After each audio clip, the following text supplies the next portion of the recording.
What's going on YouTube?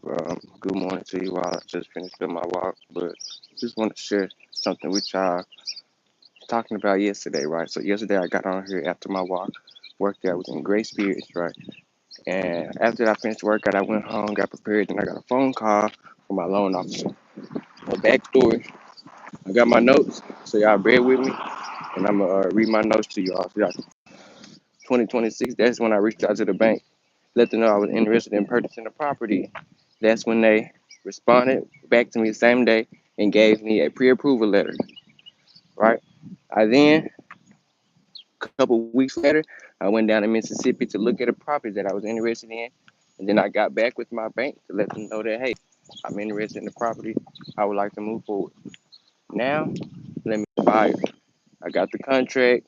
We set a closing date, talked about the closing costs. When should this agreement be done? We agreed on June 30th.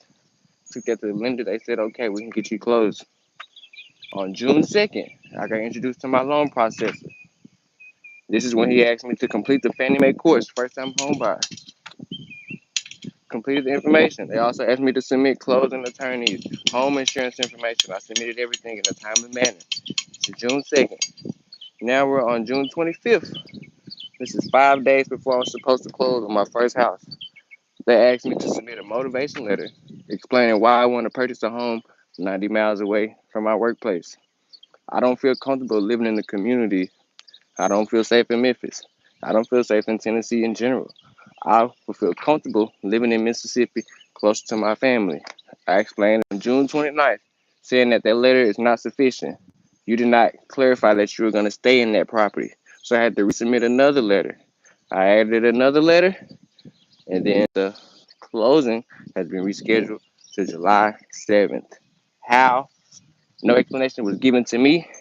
She said she would refer information to me when she gets it. She never let me know anything else after that. But this is my club to explain the new closing date. I'm just left in a blank. And he's asking me to provide a letter from my principal that says it's okay for me to commute to work. When and ever had you had to get permission from your employer to say it's okay for you to travel to work in order for you to purchase your first home? So I had to reach out to my principal, ask him to email my loan processor. Hey, my loan processor is asking for permission to say that it is okay for me to commute to my home in Mississippi to work in school in Memphis. He had to write a letter after the 4th of July break to my loan officer saying that it is okay for Alexander to commute to and from work. I feel like I'm treated as a child. I feel like I have to ask for permission just to start, just to experience the American dream, just to get my taste of freedom. I have to ask permission from my boss to say it's okay for you to drive from this place to go to work. Is that normal? When you purchase a home for the first time, I just want to know because I did not know this experience like this. So after I submit the letter from my principal, they're going to ask me to provide an explanation of a deposit from May 21st. This is July. Let me see what date this is. This is July 7th. This is the day that I was supposed to close on the house. They still did not give me a time where we're supposed to close. On the morning July 7th came, I had to reach out to my loan officer. He did not answer the phone. I had to leave a message. I had to reach out to my closing attorney.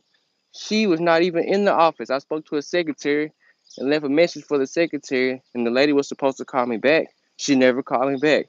She sent me an email 2 hours later explaining she did not know of the new closing date and she has not heard any information from my loan officer. And he's explaining to me that the loan was in senior management review and it has been determined that this home was be considered as a second home and not your primary residence.